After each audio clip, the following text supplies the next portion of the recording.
Pixar's back, baby! That's right, they are here to bring us more feature-length Saturday morning cartoons that will be featured right next to Recess and Pepper Ann on Disney+. But Pixar did something different this time around. They actually drew their inspiration from a comic strip that virtually every person on the planet loves. I'm sure somebody at Pixar saw that strip and said, "Hey guys, I got the movie idea here." Sadly though, that one panel packs more of a wallop than Elio ever could. Now look, I'm not a hater. I want more than anything for original movies to succeed so that Hollywood will keep making them. I also want more than anything for Pixar to experience a renaissance like Disney did in the 90s. But I'm here to tell you that Elio feels more like that kid in class who turned in a crayon drawing instead of an essay and expected an A for effort. But before I go on with my thoughts about Elio, here is this week's mystery review. I will read the review and you have to guess what movie this review is in reference to. The review is, the movie degenerates into a pointless, sadistic flick. Put your guess down below and I will reveal the answer later on in the video. Now look, I recognize that Pixar tried, but I swear somebody over at Disney might hurt. I'm sure he looked at all the promising original ideas in development and said, hey, let's tank all of these so that our sequels look that much better. After all, that's where the easy money is, right? As controversial as this is, I have to say, I absolutely refuse to believe that the fault goes to Pete Docter, Pixar's current chief creative officer. But nothing in Elio's universe can get me to believe that the brilliant mind behind Monsters, Inc., Up, Inside Out, and Soul is responsible for the kerfuffle that Pixar has become. While Pete Docter's name is still at the top of the hill over there, it's like Alan said, and I think he's right.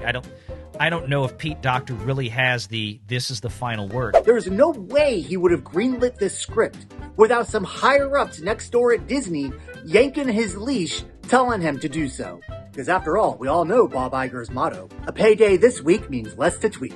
Isn't it strange that Disney releases the Lilo and Stitch remake, and then barely a month later we get Elio? Which is basically the boy version of Lilo and Stitch, just without Stitch. While the Disney executives sat around arguing about what to call the main protagonist for this Pixar release, somebody blurted out, well, what's the boy version of Lilo? And somebody said, Elio.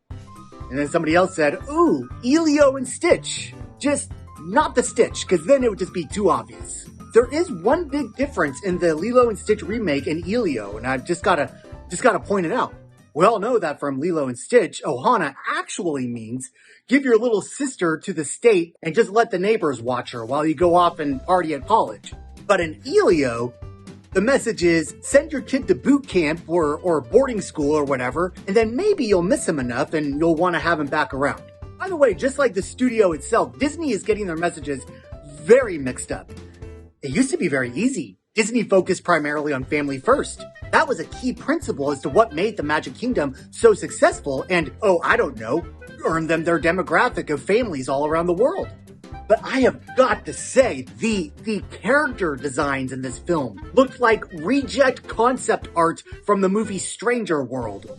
The Strange World? Stranger World? Does anybody remember? I don't remember. I didn't see it. If you look at the two together, can you tell the difference between these two? I mean, how are we supposed to connect to a character when their sole point of connection is completely omitted from their design? Any animator worth his salt knows that the eyes are the soul of the character. The only reason people are going to like this little slug thing from Flushed Away is because they had a 5-year-old do the voice. But is this slug plushie going to be in anybody's stockings this year? I highly doubt it. Remember when Pixar movies used to be made for everybody, regardless of age, gender, ethnicity, religion? Now they seem to just be made for bored kids waiting to be picked up from daycare. And make no mistake, that is the future of Elio. That is where this movie will shine the most. This movie is basically Rugrats in space. Here's the thing, I'm seeing reviews online of people saying Elio is a heartwarming gem and a dazzling and emotional cosmic adventure. Katie Walsh from Tribune News Service calls it a knockout. Fine. If this is all you require from Pixar, enjoy your Turning Red sequel. Turning Gray. I'll just be at home simply turning it off.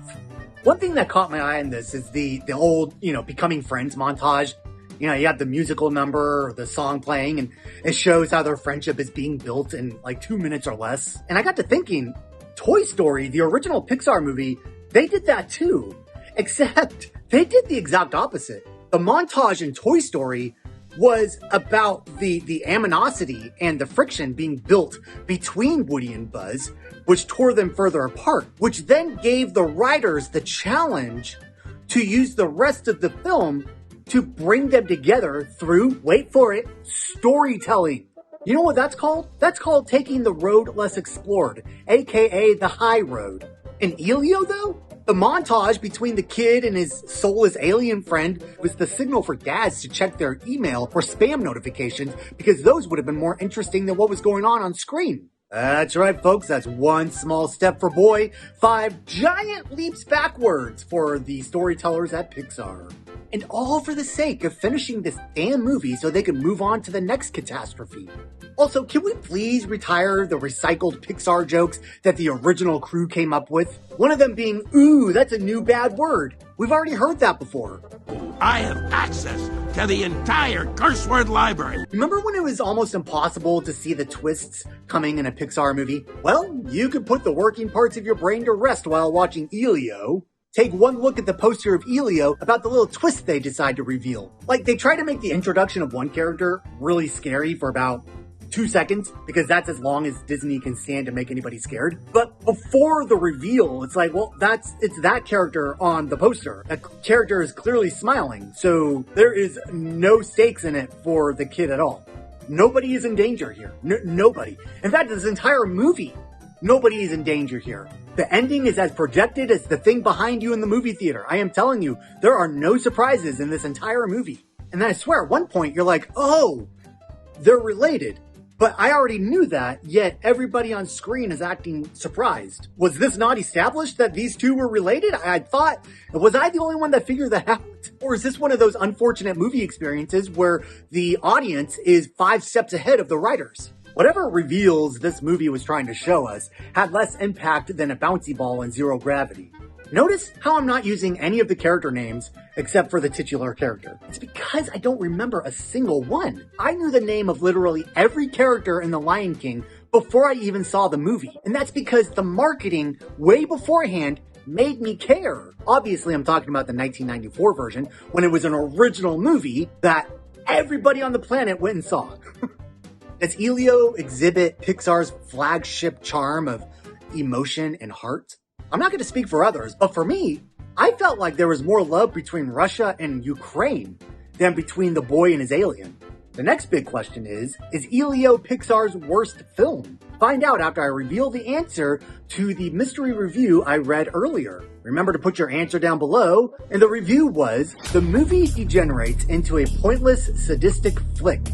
That review was written by Mary Coons Goldman from Buffalo News about the movie Final Destination. So, is Elio Pixar's worst film? No, because no matter how hard I try, I cannot get Cars 2 to disappear. But since most people say that A Bug's Life is mid-tier Pixar, I would say that this is a far, far cry from A Bug's Life. So yeah, Elio gets points for effort, I guess. I say that only because I'm trying so hard to say something nice about the studio I used to worship like it was a golden calf of Hollywood. But if Pixar wants to get back to its golden days, pun, then they're going to have to try a lot harder than this. In fact, they're going to have to do a lot more than just try. They need to recapture the soul, the character, and, need I say it, the talent. These are the elements that have been missing for the last half decade. Let me know what you thought of Elio. Rank your Pixar movies below. And don't forget to like and subscribe. Which one did you actually like better? Did you like Elio or the Lilo and Stitch remake? Speaking of Lilo and Stitch, check out my video where I roast the critics who hated the original, yes, that's right, 2D animated 2002 Lilo and Stitch. Until next time, I'll see you around, roasters.